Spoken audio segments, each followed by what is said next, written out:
ઉદાહરણ number 9 page number 125 ભાગીદારો આપવામાં આવેલા છે હાર્દિક અને અલ્પેશ.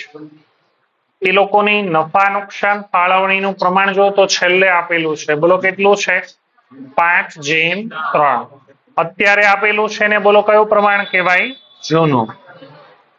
ફાળવણીનું પ્રમાણ બદલીને કેટલું કરવા માંગે છે? આને કયું કહેવાય? નવા પ્રમાણનું દાખલામાં કઈ કામ છે? એમાં કોઈ ગણતરી થશે નહીં. ફાળવણીનું મિલકત દેવાનું પુનઃ મૂલ્યાંકન કર્યું. પુનઃ મૂલ્યાંકન ખાતું તૈયાર કરો અને પાકું સરવૈયું તૈયાર કરો. પહેલું ખાતું બોલો કયું માંગેલું છે? બીજું ખાતું કયું માંગેલું છે? એક વધારાનું ખાતું મેં કયું બનાવેલું છે? શું કામ? નવા પાકા સરવૈયામાં લખવી પડે નવી મૂડી. કઈ મૂડી લખવી પડે? નવી મૂડી. એ નવી મૂડી કયા ખાતા પરથી ખબર પડશે? ભાગીદારોના મૂડી ખાતા. એટલા માટે મૂડી ખાતા બનાવેલા છે. કોઈને ખ્યાલ હોય તો બોલો, આ પુનઃ મૂલ્યાંકન ખાતામાં કઈ રકમ લખાય? આ ખાતાની અંદર કઈ રકમો લખવામાં આવશે? આ ખાતાની અંદર કઈ આવશે? વધારા કે ઘટાડાની. અને પાકા સરવૈયામાં કઈ રકમ આવે? પાકા સરવૈયાની અંદર કઈ રકમ આવે? નવી કિંમતનું બીજું નામ અથવા એને કઈ કિંમત કહેવાય? વાસ્તવિક. નવી કિંમત, બજાર કિંમત અથવા એને શું કહેવાય? વાસ્તવિક. જોઈએ પાકા સરવૈયામાં સૌથી પહેલા બોલો શું આપવામાં આવેલું છે? ભાગીદારોના મૂડી ખાતા. મૂડી ખાતાની પછી નીચે વાંચો તો કયા ખાતા છે? તો અહીંયા મૂડી ખાતા બને કે ચાલુ ખાતા બને? ચાલુ ખાતા આપે તો મૂડીને ડાયરેક્ટ ક્યાં લખાય? પાકા સરવૈયામાં મૂડી, તો મૂડી દેવા બાજુ પર પહેલા બોલો શું લખાશે? ભાગીદારોના મૂડી ખાતા. પહેલો ભાગીદાર બોલો, બીજો ભાગીદાર બોલો. હાર્દિકની મૂડી 1,00,000 અને અલ્પેશ 90 ટોટલ. આ મૂડી શું કામ ડાયરેક્ટ મૂડી દેવા લખી? ચાલુ ખાતા દાખલાની અંદર આપેલા છે એટલે. આગળ હવે કયા ખાતા આપવામાં આવેલા છે? ચાલુ ખાતા. એને કયા ખાતામાં લખીશું? ચાલુ ખાતા. એ મૂડી દેવા બાજુ છે કે મિલકત લેણા? તો એની બાકી કઈ હોય? જમા. જમા બાજુ લખાશે બાકી આગળ લાવ્યા. હાર્દિકની ચાલુ ખાતાની બાકી અને અલ્પેશ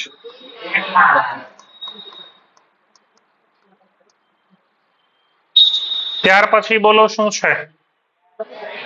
એને ક્યાં લખાય? નવા પાકા સરવૈયામાં મૂડી, પણ કઈ કિંમતે લખાય? નવી કિંમતે. કઈ કિંમતે લખાય? નવી કિંમત અત્યારે ખબર, સીધું એમ જ લખી દેવાનું. લેણદારો પછી બોલો શું છે? Bank overdraft. એના પછી બોલો ચૂકવવાના બાકી ખર્ચા. છે હવે કઈ વિગત મૂડી દેવા? આ ત્રણે ત્રણને શું કહેવાય? દેવું. શું કહેવાય? બાજુમાં વાંચો શું આપેલી છે? એને શું કહેવાય? જમીન મકાન. આગળ બોલો. આની રકમો કેમ નથી લખતો? નવી કિંમત. એના પછી વાંચો ફર્નિચર. નેક્સ્ટ રોકાણો. આગળ આખર સ્ટોક. નેક્સ્ટ દેવાદાર આવે ને એટલે હવાલો ચેક કરવાનો. કાલખા અનામત છે? ખાલી એક જ છે કે બંને છે? તો લખાશે માઇનસ ગાલખા અનામત હવાલો. નેક્સ્ટ બોલો આગળ શું છે? લેણી હુંડી. લખાશે વિગતમાં લેણી હુંડી. નેક્સ્ટ મળવાની બાકી આવક આગળ રોકડ સિલક છે પછી કોઈ વિગત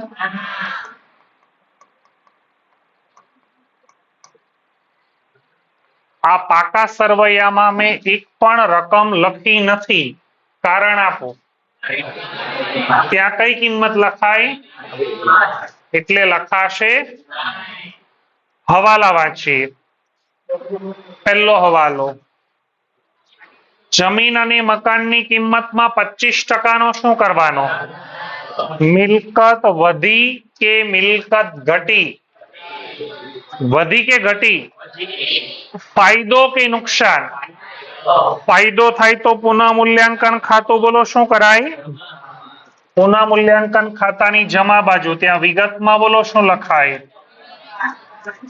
રકમ નથી આપેલી કઈ રીતે મળે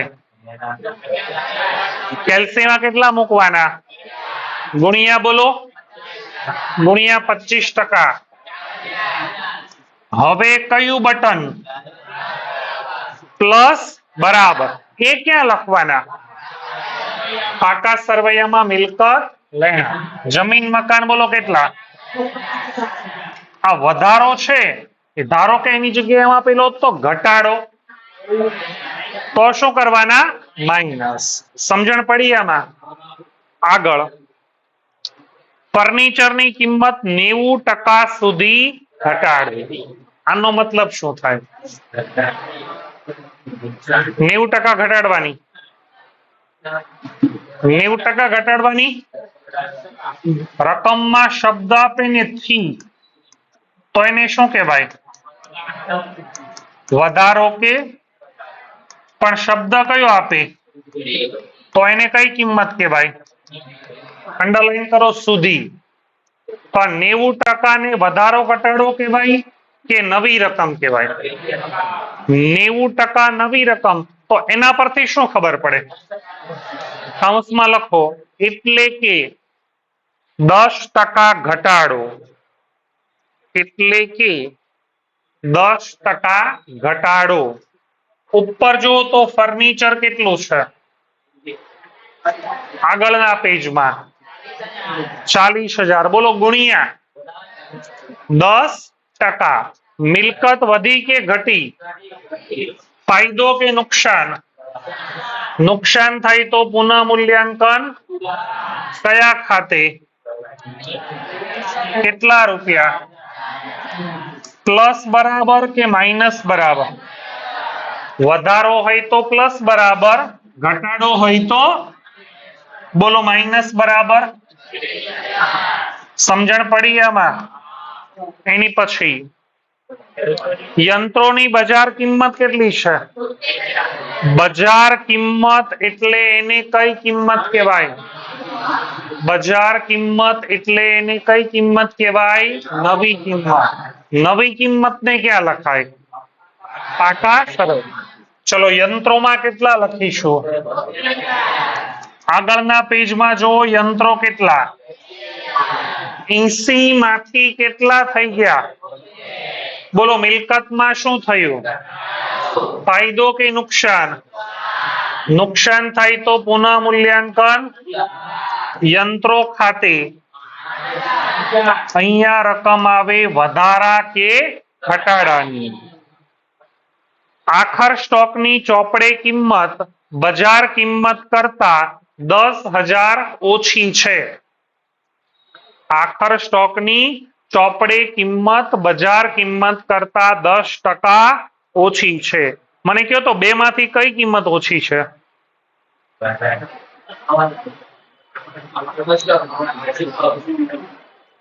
આખર સ્ટોકની બે કિંમત શબ્દ આપે ચોપડે કિંમત બજાર કિંમત હવે 10,000 ઓછી છે તો કઈ ઓછી છે ચોપડે ઓછી છે કે બજાર ઓછી છે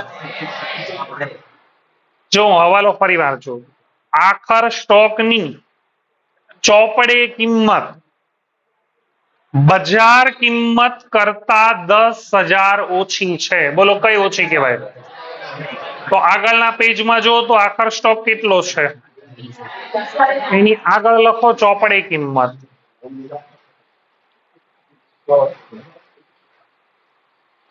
પાકા સરવૈયામાં આપણે કઈ કિંમત લખાય? ચોપડે કિંમત લખાય કે બજાર કિંમત? પાકા સરવૈયામાં કઈ કિંમત લખાય? તો આ બજાર કિંમત 45,000 કહેવાય, 10,000 કહેવાય, 35,000 કહેવાય, 45,000 કહેવાય. કેટલી કહેવાય? તો આમાં તો એવું લખ્યું છે ને કે આખર સ્ટોકમાં કિંમત કેવી કરવાની છે? ઓછી. ઓછી છે એવું નહીં, ફરીવાર હું વાંચું છું. આખર સ્ટોકની ચોપડે કિંમત એટલે બોલો કેટલી? આ 45,000 બજાર કિંમત કરતા 10,000 કેવા છે? આ 45,000 10,000 ઓછા છે તો બજાર કિંમત કેવી હોય? 10,000 વધુ હોય. તો અહીંયા કઈ કિંમત લખાય? બજાર કિંમત. તો બજાર કિંમત બોલો 45,000 કેવા છે કે એમાં 10,000 ઉમેરવાના? 10,000 ઉમેરવાના. 45 માં 10,000 ઉમેરો તો આખર સ્ટોકની કિંમત બોલો કેટલી થાય? 45 માંથી 55 થઈ. વધારો કે ઘટાડો? ફાયદો કે નુકસાન? ફાયદો થાય તો પુનઃ મૂલ્યાંકન જમા. આખર સ્ટોક ખાતે બોલો કેટલા? વધારા કે ઘટાડાની રકમ. ધારો કે એમ કીધું તો આખર સ્ટોકની ચોપડે કિંમત બજાર કિંમત કરતા 10,000 વધુ છે તો પેલા 45 આપ્યા ને એ 10 કેવા છે? વધુ છે. 10,000 કેવા છે? વધુ ગણાઈ ગયા તો એને શું કરવાના? ઓછા. તો પાછી રકમ કેટલી આવશે? 35. હવાલો જે સ્વાધ્યાયમાં છે ને એમાં ઓછીની જગ્યાએ વધુ શબ્દ છે. દેવાદાર પર ઘાલખાત અનામત ટોટલ કેટલી રાખવાની? 3600. મિલકત લેણા બાજુ આવો, આગળના પેજમાં જો દેવાદાર ઇનર કોલમ કેટલા છે? 30,000.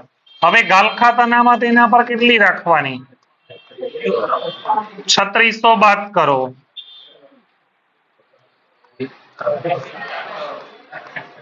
26. અત્યાર સુધી આપણને નુકસાન કેટલાનું થતું હતું? 1500. હવે નુકસાન કેટલાનું થવાનું? 1500 ક્યાંથી કાઢ્યા? આગળના પેજમાં આપેલા છે.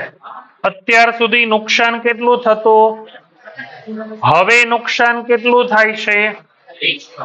નુકસાન વધ્યું કે ઘટ્યું? તો એને ફાયદો કહેવાય કે નુકસાન? કેટલું? કેટલું થાય? નુકસાન થાય તો પુનઃ મૂલ્યાંકન ઉધાર. પુનઃ મૂલ્યાંકન ખાતાની ઉધાર બાજુ ત્યાં વિગતમાં બોલો શું લખાશે?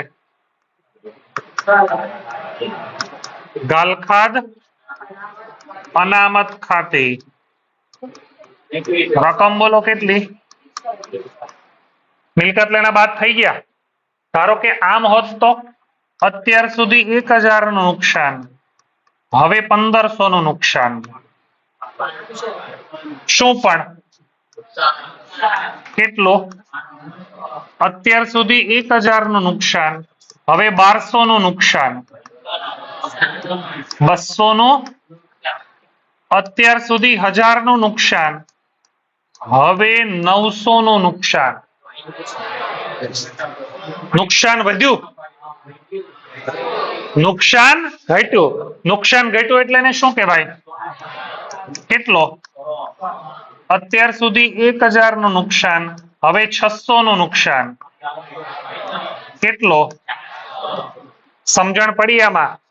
મેં જે આ ગણતરી લખેલી છે ને એ દરેક ગણતરી આ તમારે ટેક્સ્ટ બુકમાં લખી નાખવાની. જેટલી જગ્યાએ હું ઘાલખાત અનામત બોર્ડ ઉપર લખું ને આવું 1500 3600 એરો પાડીને નુકસાન 2100 એ તમારે ટેક્સ્ટ બુકમાં છેલ્લે લખો ત્યારે લખી નાખવાનું. લેણદારમાંથી ₹5,000 ના લેણદારને હવે નાણાં ચૂકવવાના નથી. બોલો લેણદાર એટલે શું કહેવાય? ધંધાનું દેવું. ખબર કેમ પડે એ દેવું કહેવાય?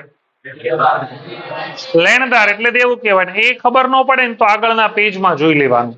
મૂડી દેવા સાઈડ હોય તો શું કહેવાય? દેવું. અને મિલકત લેણા સાઈડ હોય તો લેણું અથવા મિલકત. તો દેવાની કિંમતમાં બોલો વધારો થાય છે કે ઘટાડો? વધારો કે ઘટાડો? કેમ ઘટાડો? હવે ચૂકવવાના નથી. દેવું ઘટે ફાયદો કે નુકસાન? ફાયદો થાય તો પુનઃ મૂલ્યાંકન. લેણદારો ખાતે બોલો કેટલા? 7 ને 5. અત્યારે પાકા સરવૈયામાં જો તો લેણદાર કેટલા છે? કેટલા? 35 માંથી કેટલા નથી ચૂકવવાના? તો હવે કેટલા બચે? એને ક્યાં લખાશે? પાકા સરવૈયામાં મૂડી દેવા. બેંક ઓવરડ્રાફ્ટ પર વ્યાજ બોલો કેટલું છે?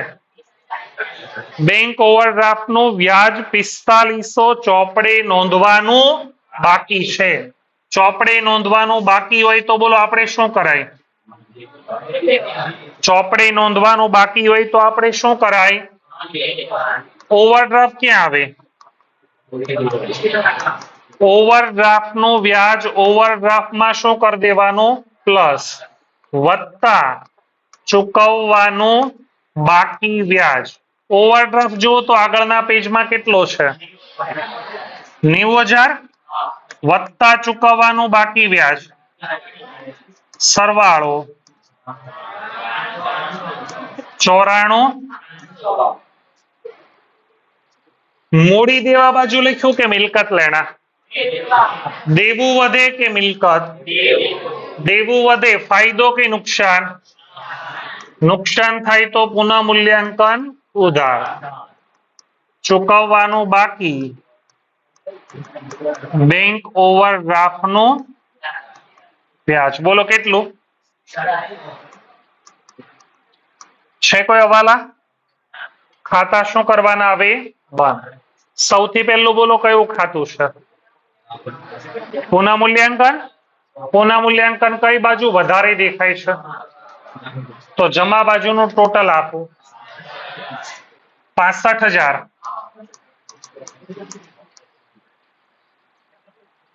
ઉધાર બાજુ પર ઘટતી રકમ 46. એની સામે પેલા બીજો ભાગીદાર કોણ છે? અલ્પેશ ને? અલ્પેશ. પહેલો ભાગીદાર હાર્દિક. એની ઉપર ભાગીદારોના મૂડી ખાતે બાજુમાં 2 ટપકા કૌંસમાં નફો. જૂના પ્રમાણમાં વેચીશું કે નવા પ્રમાણમાં? જૂનું પ્રમાણ બોલો કેટલું છે? 5:3 માં વહેંચણી 29 અને 17. આ અસર ઉધાર છે કે જમા છે? ઉધાર છે. તો આની બીજી અસર ક્યાં આવે? જમા. આપણે નામું ભણીએ ને એ દ્વિનોંધી છે. કેવું છે? બધા વ્યવહારની કેટલી અસર થાય? એમાં એક અસર ઉધાર હોય તો બીજી અસર, અને પહેલી જમા હોય તો બીજી. આ ઉધાર છે કે જમા? તો બીજી અસર એ કયા ખાતાની જમા આવે ખબર કેમ પડે? અહીંયા લખેલું જ હોય વિગતમાં. બોલો કોની જમા આવશે? મૂડી ખાતા. મૂડી ખાતાની જમા બાજુ ત્યાં વિગતમાં બોલો શું લખવાનું? પુનઃ મૂલ્યાંકન ખાતે. પહેલા ખાનામાં બોલો કેટલા? અને બીજામાં 17. એક ભૂલ થઈ છે, કોઈને ખબર પડે તો? ખબર પડી? શું ખબર પડી? અહીંયા મૂડી ખાતા લખવાને બદલે શું લખવાનું છે? શું કામ? દાખલાની અંદર ચાલુ ખાતા આપેલા છે. ચાલુ ખાતાનો સરવાળો 1,84,000 અને બાજુમાં 1,17. 1,84,000 1,17,400. ઘટતી રકમ હોય એની સામે શું લખાય? બાકી આગળ 1,84,000 1,17,000 આ બાકીને પાકા સરવૈયામાં ક્યાં લખાય? મોડી દેવ. અહીં આવેલું હોત તો 1,84 1,17,400